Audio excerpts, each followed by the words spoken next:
ओम गण गणपते नमः। आज अपने सुनेंगे वाल्मीकि रामायण अयोध्या कांड का आगे का सरक। भगवान श्री राम का आशीर्वाद पाने के लिए इस सरक को पूरे प्रेम भाव से एकाग्रचित्त होकर सुने। बोलो गणेश भगवान की जय हो। बोलो सियावर रामचंद्र भगवान की जय हो। हनुमान जी बाबा की जय हो। श्री राम दरबार की जय हो। कौशल्या कहने लगी कि जो राजा दशरथ के सबसे प्रिय हैं, जिसे देखकर राजा का चेहरा प्रसन्नता से खिल उठता है, उसी श्री राम को आज वनवास दिया जा रहा है। आज जब इस बात को कोई सुनेगा तो कौन विश्वास करेगा और भय किसको नहीं होगा। हर एक व्यक्ति इस बात को सुनकर भयभीत हो जाएगा कि जब श्री राम के साथ ऐसा हो सकता है तो हमारे साथ तो कभी भी कुछ भी अनर्थ हो सकता है। हे श्री राम, मैं तो अब यही सोचती हूँ कि निश्चय ही इस जगत में देव सबसे बलवान है। उसकी आज्ञा सबके ऊपर चलती है। वही सबको सुख दुख से संयुक्त करता है, क्योंकि उसी के प्रभाव में आकर तुम्हारे जैसा लोकप्रिय मनुष्य भी वन में जाने को तैयार है। परंतु बेटा, तुम्हारे यहाँ से चले जाने पर यहाँ मुझे शोक की अनुपम एवं बहुत बड़ी हुई आग उसी तरह जलाकर भस्म कर डालेगी, जैसे ग्रीष्म ऋतु में दावानल सूखी लकड़ियाँ और घास फूस को जला डालता है। शोक की यह आग मेरे अपने ही मन में प्रकट हुई है। तुम्हें ना देख पाने की संभावना ही वायु बनकर इस अग्नि को उद्दीप्त कर रही है।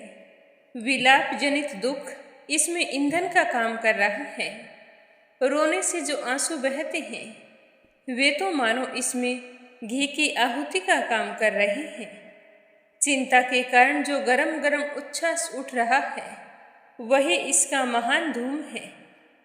तुम तो दूर देश में जाकर फिर किस तरह आओगे? इस प्रकार की चिंता ही इस शोक अग्नि को जन्म दे रही है। सांस लेने का जो प्रयत्न है उसी से इस आग की प्रतिक्षण वृद्धि हो रही है। तुम्हें इसे बुझाने के लिए जल हो। तुम्हारे बिना यह आग मुझे सुखाकर जला डालेगी। मेरे प्यारे पुत्र श्री राम, जैसे बछड़ा आगे जाता है तो गौ माता कैसे उसके पीछे पीछे चली जाती है, ठीक उसी प्रकार मैं भी तुम जहाँ जाओगे तुम्हारे पीछे पीछे आऊंगी। मेरे प्यारे पुत्र श्री राम, मैं तुम्हारे बिना एक क्षण भी नहीं रह सकती। इस तरह कहती हुई कौशल्या आंसू बहाने लगी तो अपनी माँ के आंसू पोंछते हुए श्री राम ने अत्यंत दुख में डूबी हुई अपनी माँ से कहा कि हे माँ, कैकेयी ने राजा के साथ धोखा किया है। इधर मैं वन को चला जा रहा हूँ और ऐसी दशा में अगर तुम भी मेरे साथ चली जाओगी और राजा का परित्याग कर दोगी तो वे जीवित नहीं रह पाएंगे। मैं तो चाहता हूँ कि तुम यहीं पर रुको। पति का परित्याग नारी के लिए बड़ा ही क्रूरतापूर्ण कर्म है। सत्पुरुषों ने इस बात की बहुत निंदा की है। अतः तुम्हें ऐसी बात कभी भी अपने मन में नहीं लानी चाहिए। मेरे पिता महाराज दशरथ तब तक जीवित हैं जब तक आप उनकी सेवा कर रही हों। पति की सेवा ही स्त्री के लिए सनातन धर्म है। तो हे माता, मैं यही आशा करता हूँ कि आप अपने धर्म का पालन करेंगी, ना कि मेरे साथ जाकर अपने धर्म से मुख मोड़ेंगी। तो श्री राम के ऐसा कहने पर शुभ कर्मों पर दृष्टि रखने वाली माता कौशल्या बहुत ही प्रसन्न हुई और श्री राम से कहने लगी कि अच्छा बेटा, जैसी तुम्हारी इच्छा है मैं वैसा ही करूँगी। तो अपनी माता कौशल्या के इस प्रकार के वचन सुनकर अपनी दुख में पड़ी हुई माता से पुनः कहा कि हे माँ, पिताजी की आज्ञा का पालन करना मेरा और तुम्हारा दोनों का कर्तव्य है, क्योंकि राजा हम लोगों के स्वामी हैं, श्रेष्ठ गुरु हैं, ईश्वर हैं एवं हमारे प्रभु हैं। तुम मेरी चिंता मत करो। मैं तो इन 14 वर्षों में विशाल वन में घूम फिर के लौट आऊँगा और फिर तुम्हारे पास ही रहकर तुम्हारी आज्ञा का पालन करूँगा। श्री राम के ऐसा कहने पर कौशल्या के मुख पर पुनः आंसुओं की धारा बह चली और उस समय वह अत्यंत दुखी होकर अपने प्यारे पुत्र से कहने लगी कि बेटा राम, तुम बात तो सही कह रहे हो, पर मैं अब इन सोतों के बीच में नहीं रह सकती। यदि पिता की आज्ञा का पालन करने की इच्छा से तुमने वन में जाने का निश्चय कर ही लिया है, तो मुझे भी वनवासी हिरनी की तरह साथ ले चलो।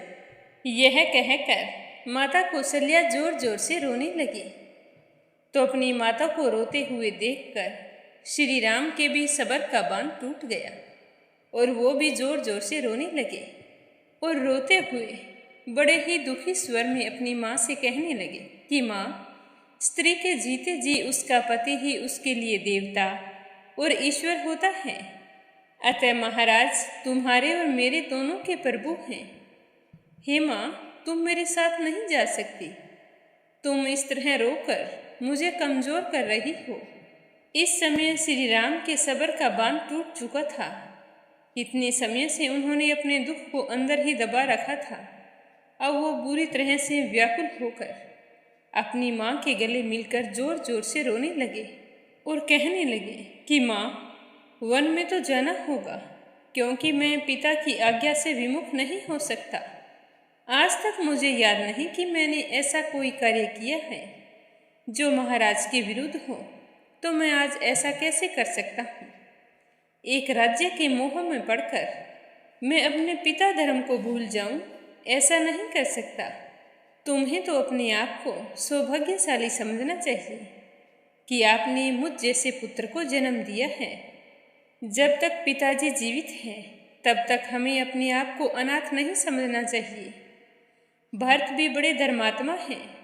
वे समस्त प्राणियों के प्रति प्रिय वचन बोलने वाले और सदा ही धर्म में तत्पर रहने वाले हैं। हे माँ, आप चिंता मत करिए। भरत को अपना पुत्र ही समझिए। वह मेरी तरह ही तुम्हारी खूब सेवा करेगा। मेरे चले जाने पर महाराज को बहुत दुख होगा, ये मैं कहता हूँ, तो तुम उनका खूब ख्याल रखना, ताकि उन्हें पुत्र शोक के कारण कोई कष्ट ना हो। तुम हमेशा उनकी सेवा करना और उनके चेहरे पर कोई दुख के भाव मत आने देना। कहीं वो अत्यधिक दुख के कारण जीवन लीला ही समाप्त ना कर डाले।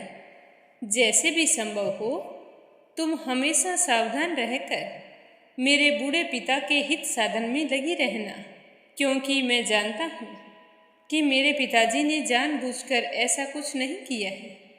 मैं तो हमेशा उनका प्रिय था और प्रिय ही रहूँगा। जो कुछ हो रहा है उसके लिए मेरे पिताजी को दोष मत देना। जब तक तुम उनके साथ हो, उन्हें कुछ नहीं हो सकता। अगर आपने उनका साथ छोड़ दिया तो निश्चय ही उस दिन उनकी जिंदगी का अंतिम दिन होगा। बोलो सियावर रामचंद्र भगवान की जय हो।